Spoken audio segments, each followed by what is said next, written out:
Appreciate you guys coming. I know you guys got questions, so I'll just tell you we're excited. About a week away from the draft, and a lot of heavy lifting has been done by our scouts, our coaching staff. Just got done a week of meetings last week. That was very productive, flowed great. A lot of great insight from the coaches and scouts, great dialogue. So feel good where our board's at. If the draft was tomorrow, we could draft, but we got another week, and kind of cleaning up some clumps and just going over a couple more guys and working through this guy or that guy, but otherwise feel really good about where we're heading for next week. Open up the questions. Just going back to free agency, I've talked to you since then. Just how did you feel like the first wave went for you guys as far as building the roster? Oh, I thought it was great.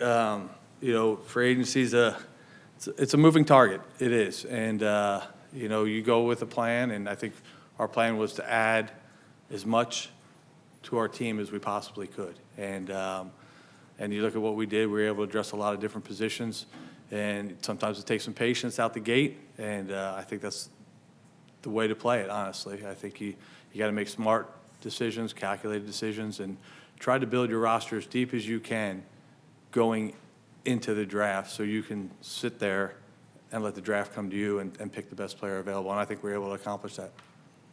What do you guys, for both of you, what do you guys use the 30 visits for players? It's funny. I was in the shower this morning thinking about that question, how I would answer that question, because people want to know. I know it's a visual that nobody needs. I know.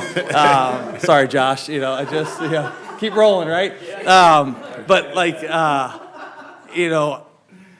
we use it for a lot of different reasons, Chris. It's like people try to figure out what teams use it for. Is it a smokescreen, this and that? I want to get to know some players. There's some players I want to get to know. I didn't meet them at the Senior Bowl. I didn't meet them at the East-West. I didn't meet them at the Combine because you only get 45 interviews at the Combine. So, there's some players that I hadn't had a chance to talk to. So I just want to meet him. I want to shake his hand, talk to him, get a feel for him, let Chad get a chance to talk to him, feel for him, our coaches. And then there's other reasons. We may have some questions on him. Maybe we didn't have enough time with him at the Senior Bowl or at the Combine where we wanted to dig deeper into some questions we had, or there may be a medical reason. So all different reasons. There's no one reason. There's no, hey, this is, some teams talk about, I hear it, like some teams bring in a bunch of guys that they're not interested in. We bring in guys that we want to get to know a little better. No, I'd agree with that. Just a lot of these guys have remarkable stories, and, our scouts do a great job of getting the background information. They do a great job of going in, talking to sources, and, a lot of times when they're talking about these players in the meetings, it really sparks our interest, and we really want to get to know more about the players, or we might have questions about other things, so we bring them in, get a chance to talk to them in a little bit more of a relaxed environment than the Combine or the Senior Bowl or All-Star games and stuff like that. So it's really cool to be able to talk to them. Yeah, it's a fun process. Like they come in, they go to dinner, they relax a little bit. We're not looking to grill them and put them under the spotlight, and we want to get to know the guy. So we get to take them out to dinner. Our coaches get to hang out with them at dinner. Our personnel assistants get to hang out with them at dinner, and then we get to bring them in the office and show them around, let them spend time with everyone in the organization. And so it's great. So is there often times where you might draft a guy high, but you don't necessarily bring him in for a 30 because you got everything you need to know? Yeah, I think we did that last year.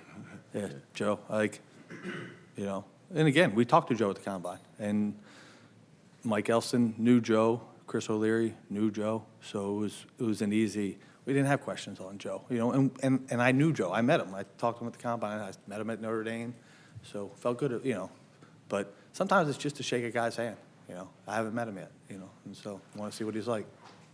What is your level of anxiousness to get this over with? Because it's this huge buildup, and you have all these ideas and things that you want to do. So what's the level of anxiousness to get it done? I wouldn't call it anxious. Excitement, opportunity. We're getting ready to. Like I said, I feel like we did a really good job in free agency, really addressing a lot of needs on our team, and I feel like we could go out and play a game tomorrow, and be damn good in that game. But we have a chance to add 10 more players through the draft and additional players post-draft undrafted free agents, and then free agency after the draft. Free agency never ends, as you guys know, as we showed. But it's just excitement. So anxiety, no nerves, kickoff, our Super Bowl, the Scouts Super Bowl, that anxiousness maybe, or that excitement, yeah, definitely. Are you receiving calls, a lot of calls from other teams? You get a couple. Picking 5, you get a lot more calls than picking 22. I can promise you that. And make no mistake about it, I like picking where we're picking, and I'd rather pick even further down. All right, that's the plan. We're going to try to pick as late as we can every year. But you definitely at 5, you definitely get more calls. This year, it's more of the teams in front of us, behind us, are thinking, they're all making calls. Hey, you looking to move up? You looking to move back? That happens. You end up talking to all 32 teams. You really do throughout the couple weeks that lead up to the draft. Going back to free agency for a second, with Puna, obviously played really well for you guys last season. He ends up signing elsewhere. Just from your perspective, what happened there with Puna, and why were you guys not able to get it back? Puna, he's not alone. There's again, we were active in free agency on a number of players, Puna being one of them. And in the end, it's the player's decision, where he's going to go. And he made his decision to go to the Rams. So I felt like we were competitive in our offers and in our pursuit of Puna, and it just didn't work out for us. But we were able to pivot, like I said, and add 3 more defensive linemen, which is a great opportunity. Where do you feel like you guys are at that position? Obviously, Tier comes back. Yeah. Sean Hand, Nathan Jones. Yeah. Justice coming back. Right. Tito. Just where do you feel like you guys are? I feel good about it. I really do. I know all those players. I've watched them all over the years, and there are players that the players that haven't been here. Man, he'd be a good guy to get someday. And then you get the opportunity to add him. And the thing is, they're hungry, they're competitive, they're great men, and they're going to come in here and add to the culture. Joe, when you've had the free agency that you've had so far, filling a lot of different gaps around the roster, how does that impact what you're going to plan for the draft? Or does it? So, what it allows you to do is to really, truly take, like Chad was saying to me earlier today, it's like you let the board come to you. You don't feel the pressure, so to speak, that, we got to address this player. We have to take this position. I just don't feel that way because of the way we have spread ourselves out in free agency and adding to the roster and really completing the roster. And so I think that's the goal. You want to put yourself in a position to go to draft day and say, we can literally let the board come to us. We can take the best player. Now, when it's a tie, all right, or when they're close, obviously you use different factors. If 2 players at the same grade level, you use different factors to put one above the other. Sometimes it is talent, but other times it's, okay, maybe depth at a position. Maybe it's the player's durability. Maybe it's the player's character. Different factors weigh in there, but it allows us to let the process play itself out and follow the process and not let quote-unquote need come into play. Chad, how much are you, in that ideal scenario, how much are you, pulling at Joe's sleeve saying, hey, get this guy. I mean, we're in alignment on every decision. You know what I mean? There's a lot of communication. It's very collaborative throughout the entire organization, throughout the entire football ops. So it's me, bringing ideas, bringing suggestions to the table, but it's also the other scouts, football admin, analytics, the coaches. We're all kind of working together with one common goal, and I think that's the beauty of our process and how we do things. I'll tell you where Chad does help me a lot. We sit there, and I'm kind of running the meetings, and you're hearing a lot of stuff. And Chad is that kind of angel on my shoulder saying, what about this? Don't forget about this. It's like he listens so well. So, he doesn't let me forget things or things slip by me, and which is awesome. Who's the devil on the shoulder? That's myself. I handle that on my own. We talked to you before about how you guys have been linked to every single receiver that became available. Mm-hmm. Were you guys ever in the DK or Cooper or I'm sure you're not even talking about, but were you ever in on any of those kind of guys? Yeah, like I said, we've made competitive plays towards a lot of players, not just receivers. And there's some players that you've met, and there's other players that are elsewhere. So make no mistake about it. We attack free agency end of 53 cuts, you saw it last year trading for Elijah and Heineke. Like, we are going to be aggressive as we can, and sometimes it's going to pan out, sometimes it doesn't. As far as the offensive line, you signed Mekhi. Jim told us at owners' meetings that right guard is probably where he's going to be at. Mm-hmm. You both have talked about, experimenting with Zion. Right. At center, at left guard, where do you feel like that position is at? Who's in the mix? Would you like to upgrade over what you have on the roster? Here's what I'd say. I feel like we got better up until this point. We still have the draft ahead of us, but we got better. I love Brad. Been with him for 5 of his years in the NFL. Did a great job for us last year. Zion is working at center as well. Bradley has played left guard. Andre has played guard. Zion has played guard, but he's working at center, like I said. And Pip has shown he can play guard and tackle. So I think it creates a great competitive environment and really strengthens us as a whole. With Andre, he played guard like in practice. Yeah, he's worked at guard in his career. So, yeah, it's not something, him and I talked about it. It's not something, obviously he's been a center primarily, but it's not something he's foreign to and, unwilling to do. So, again, you just let him go out there and compete. They're all great dudes. They're all great teammates. They're going to add to the fiber of the O-line, and that's what you want, man. You want a good, strong unit that works together. So interior-wise, if you go into the season with, Zion at center and Bradley Bozeman at left guard, obviously Mekhi is paid for the free agency, considering an upgrade. Do you feel like that's enough of an improvement for you guys on the interior based on what happened last season? I thought we were pretty good last season, Pop. Is there an area? 11 wins, right? Yeah. Yeah, so, that's all right. Is there an area on your team that you want to improve more so than any other? Not really. I don't look at it that way. You just get an opportunity to get better with every pick and every play, every decision you make, every player you add. I don't really look at it as like, we really got to get better here.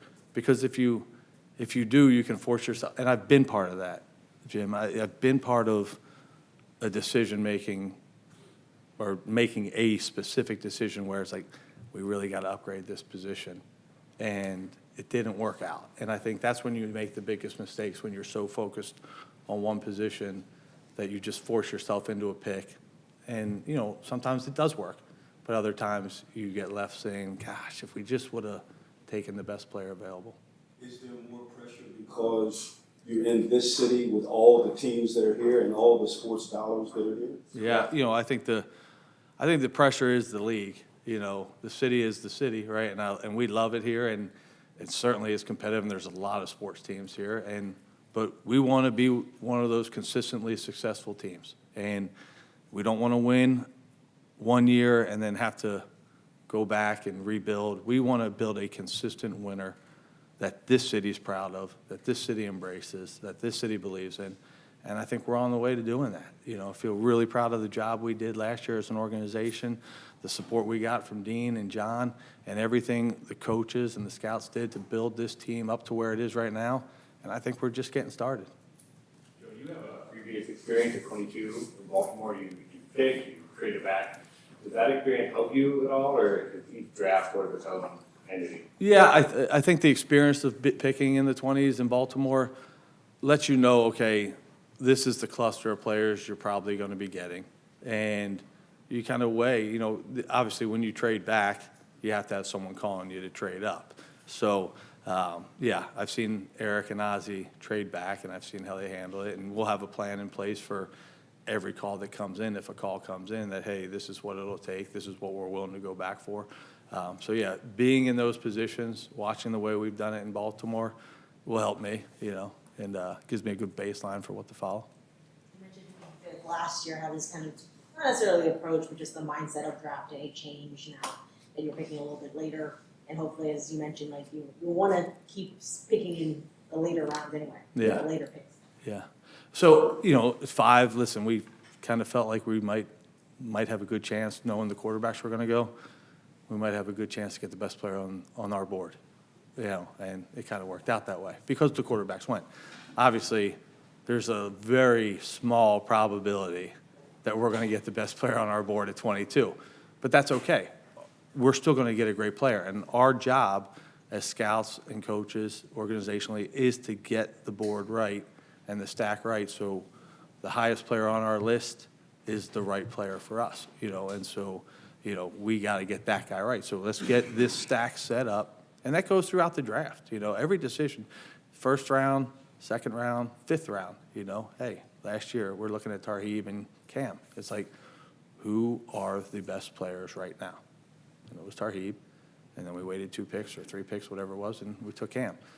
Some people are like, hey, we doubled down on corner. Well, they were the 2 best guys to help our team, and so when we stuck with it, it would have been really easy to say, okay, we drafted the corner, let's take another position. But we stuck to the board, and it ended up panning out for us. So in general, you would say kind of your philosophy that you've learned is like, you're going best player available, not so much always like just need based. Right. Yeah. And how do you feel like your experience helps you, as a tandem, I know you guys go back together, like, how did you get to that idea, like that philosophy? You can answer it too, but I mean, it's kind of embedded in us from Ozzy, Yeah. and then followed with Eric. And it's the results are there, and that's how we're taught and trained, and that's where our beliefs were built and grown. And again, your team changes every year, all right, and injuries happen, and you don't know, something can happen. So you may say, oh, you took a player, maybe it's not a need. 2 weeks later, it could be a need. And so you just take the best player available. And he's going to be here for 4 or 5 years or even longer. And he's going to help you win games. When you kind of take from last year, obviously you guys were able to hit on a couple of picks. Is it just like last year, or is there some things that maybe, does it give you more confidence just second year, like in this position? No, I mean, last year was a great year for us. We felt like it was year one in this era, and we laid a good foundation. We were able to win. Had a good season, won 11 games, and went to the playoffs. And obviously, that's not the ultimate goal. The ultimate goal is always to win it all. But felt good about the foundation that we laid last year, and really encouraged going into this second year and the next part of the process, and just building, continuing to create competition across all levels, across all positions, and create that depth that Joe's been talking about. And we feel excited and really, really grateful for the opportunity going into the draft here with 10 picks. General question about the draft for both of you. When you have a deep class at a specific position, is that incentive to wait later because you could potentially get a good player later in the draft? Or is that incentive to maybe go and try and get a player at the top of the class because it's a very talented class and potentially getting a difference maker? Yeah, I think the important thing is you obviously, the class is deep at a certain position, but still to stack the players the right way. And then, maybe if you're sitting, I think it just depends on the situation, really. I think if he's sticking out, that player in your rankings is way above the next guy, you take him. If you have 2 picks close together, well, okay, we got more depth behind us at this position that, we could be sitting there in the 5th round last year, and maybe we felt like we only needed 1 corner, okay, corner's a little deeper, we could take X and then take a corner. One of these 2 guys will be there with that pick. So the strategy comes into play then. That's a good question, because there's a strategy to it. Yes, there is, but you also don't want to get greedy, right? Like, oh, we can get somebody later. Well, you can think that way, and then a run could happen at that position, and you're like, well, that didn't work.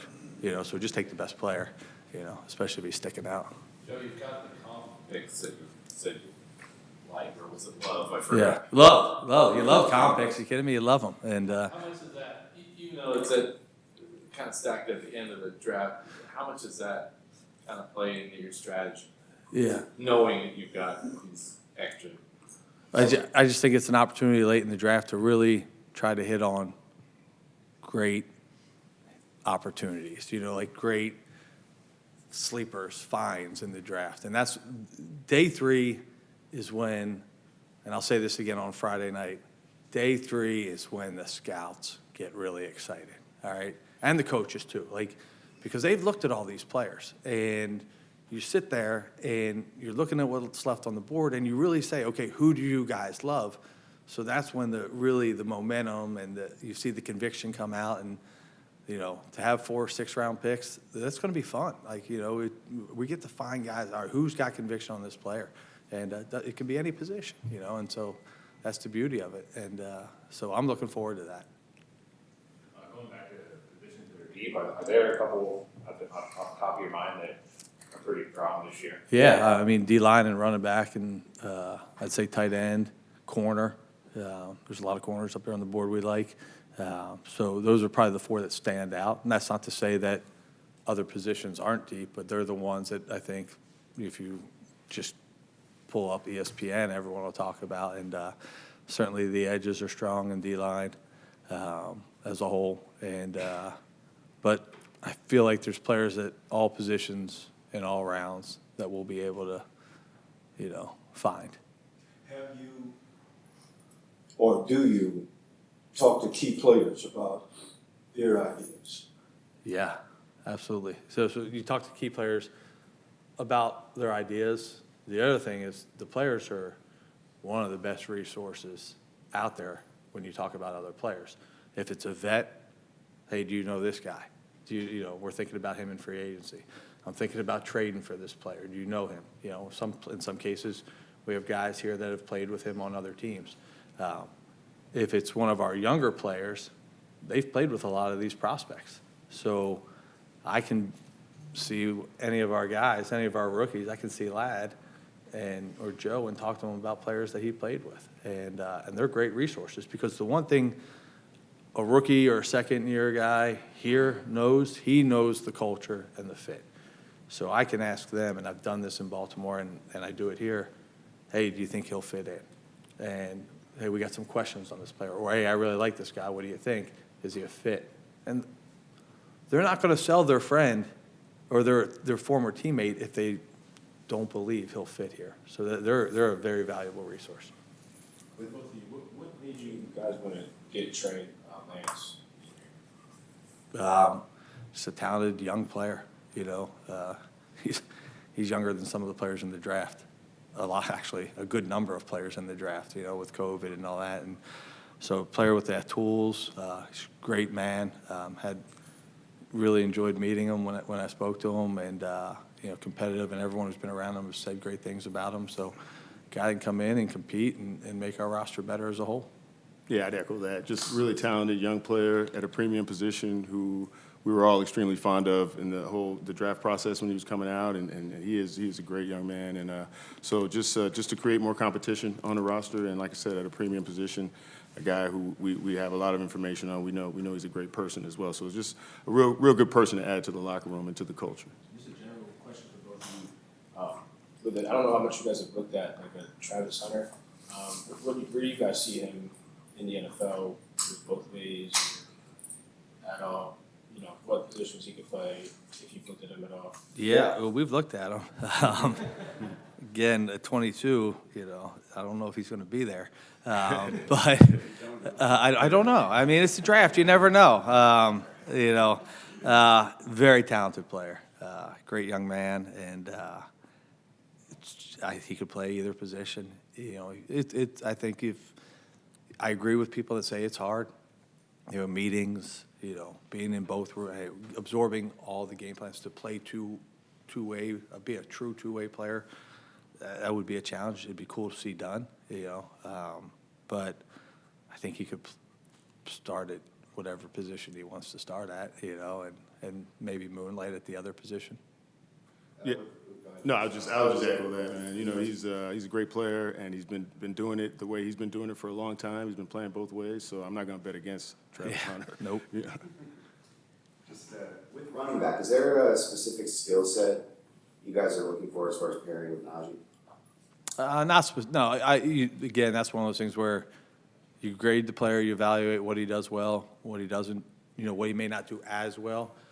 Certainly, you want to build a complete backfield and with some versatility, but you don't want to discount a player who's similar to Najee, because again, may not be a need, but it could be a need. So just take the best.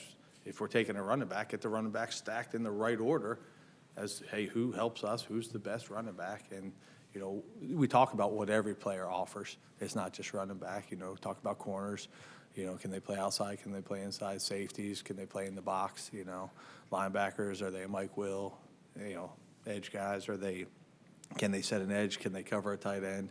You know, how are they pass rush? You know, so you discuss that with really every position. Backs aren't, you know, in their own, you know, regard or held in a separate regard. Like, you do that with everyone. But when it comes to Najee, yeah, we want someone that can complement him and work with him and maybe carry a lot of the same traits he has. Yeah, you had a couple of GM interviews with Washington. What was that experience like for you, and how valuable was that? Great experiences. I mean, they were both great experiences, and had a great time. I learned a lot about myself through the process, and anytime you get a chance to sit down in front of owners and decision makers and kind of share your vision, I think it was really rewarding in a lot of ways, and it just kind of reinforces what we have going on here. I mean, I'd love an opportunity to be a GM at some point. I think anyone who's been in the business for as long as I have, we have those goals. But at the same time, just right now concentrating on being the best assistant GM that I can. This is a great environment, great culture for winning, and just really, really proud of what we've been able to accomplish here in a short period of time, and looking forward to the future here. Eric, okay, you can ask your question. Was there anything specific that you learned about yourself? That I could do it, you know what I mean? I mean, I always kind of knew I could do it, but at the same time, it's great to get that reinforcement from people that you trust, and just to go through the whole process of the interview, to work out any nerves or butterflies that you may have, and yeah, I had a lot of fun, you know, I had a lot of fun in it. I'm just running the day. Yeah, listen, here's what I'll say. I went through it, same thing, had a couple before I got this job, and it's a cool experience. It's an honor when you get asked to interview, and I know Chad felt that way. Oh, yeah. And you do, like, you grow through those interviews, and I will sit here and tell you, I love that he's sitting next to me right now, and I was worried that he wasn't going to be here this year, and I don't think he's going to be sitting up here next year. I really don't. I think he's more than ready, and the team's going to hire him, and I'll have to find someone else to sit up here next to me. I talk coach into coming down next year, maybe. Where do you guys feel like you're at tight end after signing with Tyler?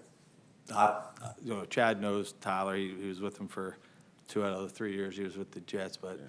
I love what he brings to us, the competitiveness, the toughness, the hands, the run after catch, just the grit. And I feel like we're in a good spot. You know, I think where we finished the year and what he adds to us is, I feel like we're in a better spot.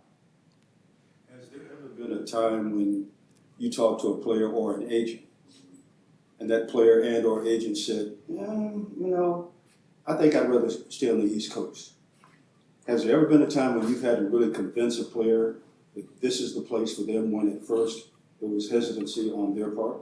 Yeah, that's a great question. And any player out there that feels that way, coming from an East Coast guy, me, who spent his whole life on the East Coast except for 8 years when I spent it in Alabama working or in school, you should come to LA. All right? I mean, this place is special. It really is special. I am an East Coast, born, bred, raised, lived guy. And I love the East Coast. All right? That's where my family and friends are, some of my greatest memories. But you should come to LA. You guys that don't think the West Coast is, I mean, it's an awesome place, man. And but yeah, there's people that think that way. There's players that would rather stay in the Southeast. You know, there's players that would rather stay in the Midwest. That's where they're from. It makes sense. That's where their family is. I understand that. But all I say, my challenge, anyone who's thinking that way, just try it on for size, because it's special. You know, I mean, 70 degrees and blue skies every day. You know. It doesn't get old. That rain gets old. That cold gets old. This doesn't get old. It hasn't yet, so I'm in a good mood every day when I come to work. Yeah. What do you guys make of the receiver class this year? It's a good class. It's a good class. I didn't say it as one of the deep ones, but when you look at our board, if I showed you our board, you say, wow, they got a lot of options. So, again, like every receiver class, there's different sizes and profiles of each guy, but I think there's a lot of guys that can help us. Are you gonna show us the board? No, but I will show you. All right, we did the film. I don't know how many of you guys were there last year. Came after the draft. We watched it in the draft room. We'll do it up in the draft room next year or after the draft. It's awesome. You should see. You guys will be blown away by what Dean built us, man. It's awesome. It's a beautiful, beautiful draft room. It's awesome. I almost So. forgot it was amazing. Yeah, you guys came in. We had the projector and the screen hanging down. What do you guys see? It's special. Chad, Joe mentioned your history with Tyler. What were those conversations like at free agency for the guy that you know, and what do you think he brings to this team? Oh, yeah, Conk, I mean, he's a great guy. I mean, he's a pro's pro, you know what I mean? As tough as they come. He's a great teammate, just a guy that loves football. And I knew from my time spent with him in New York that he would be a great guy just to add to the locker room, you know? And so that's always been my communication here, and Joe knows that. And we talked about it throughout the offseason. So really excited to have him here, and really excited for the future for Conk with the Chargers. During those free agency talks, how much do you guys lean on your previous relationships with players you know, coaches you know, when you're trying to reach out and have discussions with certain guys, see if they want to come, see if you want to bring them in? Yeah, I think a lot of research is done. The more background work you can do on players, the better. Obviously, I was in a fortunate situation to have been with Tyler the past few years with New York, so I knew him as a guy, I knew him as a person and as a player. But yeah, we make a lot of calls, to be honest with you. We call around to our friends in the league just to get different background on players, maybe not necessarily friends of the players that are on that specific team, but people that have spent time with them in the past. You want to get as much information as you can going into the process, whether it be for the draft or for free agency. Was it kind of the same way with Mekhi Becton? Just obviously you knew him as well. Oh yeah, Mekhi. No, Mekhi since he was drafted, obviously, and just really proud of him and what he's accomplished and how well he played last year with the Eagles, won a ring, and really excited to have him here. Just a great dude, great person, great blend of athleticism and size and power. And today's his birthday, so shout out to Mekhi. Happy birthday! He's a great dude. Really excited to have him here. A question for both of you. What are the tiebreakers if two guys are dead even, and both of you feel very strongly about taking this one of these two people? What are the tiebreakers? Character. That's it. If two guys are dead even, I'm taking the better kid, We're gonna take the better person. And if they're both the better person, then we'll take the best fit, But I guess that's tiebreaker too. And if that's a tie, we'll flip a coin. Just like the tiebreakers. No, character is really what is the separator. And that's makeup. That's the guy's toughness, mentality, grit, resiliency, how he is off the field. What type of teammate he is, we take everything in, we wrap it all together, but that's the tiebreaker, When you're scouting receivers, what goes into projecting if a guy can play outside at the next level or not? Like obviously there are guys that play outside in college that are probably not going to be able to do it at the next level because of size or whatever. Just when you're scouting it, how do you guys determine if a player do you think is going to be able to play outside? Yeah, it probably goes with all positions too, but specifically with wideouts, you mentioned size. Okay, he may not be big, but can he separate, work the outside stem, the vertical stem?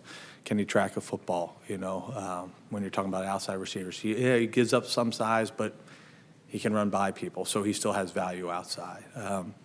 But it's really their ability to get open, work open, catch the football, and same thing, the slot players. There's plenty of slots that have come into this league and done well outside. And there's one that's probably one of the highest paid receivers in the league that everyone questioned whether or not he could play outside. He's done all right. Won't mention names. But, so you look for a player, again, it comes down to playmaking, production, ball skills, separation, size, they come in all shapes and sizes. With Asante, is the door still open at all with him being back here? Yeah, Asante kind of addressed it, and that's really Asante's that's Asante's conversation, not mine.